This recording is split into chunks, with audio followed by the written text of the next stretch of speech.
Պաշտոնական այցով Հայաստանում կգտնվի Լիտվայի արտգործնախարար Կեստուտիս Բուդրիսը։ Նա հանդիպում կունենա Արարատ Միրզոյանի հետ, որին կհաջորդի նախարարների համատեղ մամուլի ասուլիսը։ Մեծիտան Կիլիկիո կաթողիկոս Արամ Ան Վատիկան կատարած պաշտոնական քարորի այցի շրջանակներում առանձնազրույց է ունեցել Հռոմի Սրբազան քահանայապետի հետ։ Արամա կաթողիկոսը շեշտել է միջազգային երաշխիքներով Արցախայության վերադարձ իրավունքի ապահովման, հայկական եկեղեցիների ու պատմական կոթողների պահպանման, ինչպես նաև Բաքվում պահվող Արցախի ռազմաքաղաքական ղեկավարության շուտապույտ ազատ արձակման անհրաժեշտությունը։ Ազգային ժողովի ֆինանսավարկային եւ բյուջետային հարցերի մշտական հանձնաժողովը հերթական նիստում քննարկել է Հայաստանի Հանրապետության կենտրոնական բանկի գործունեության վերաբերյալ տարեկան հաղորդումը եւ ի գիտություն ընդունել այն։ Կենտրոնական բանկի նախագահ Մարտին Գալստյանը հայտնել է, որ հաղորդումը ներառում է երկու փաստաթուղթ։ Ըստ նրա 2026-ի առաջին ամիսներին 12 ամսյա գնաճ տարագացել է։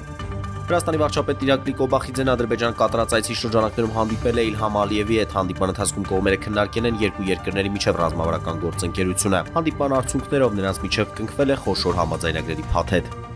Իրանական թասնիմ գործակալության տվյալներով ամերիկացիների տարբերությունից նախորդ տեքստերի նոր բանակցային առաջարկում պատրաստակամություն են հայտնել բանակցությունների փուլում ժամանակավորապես կասեցնել Իրանի դեմ կիրառվող նավթային պատժամիջոցները։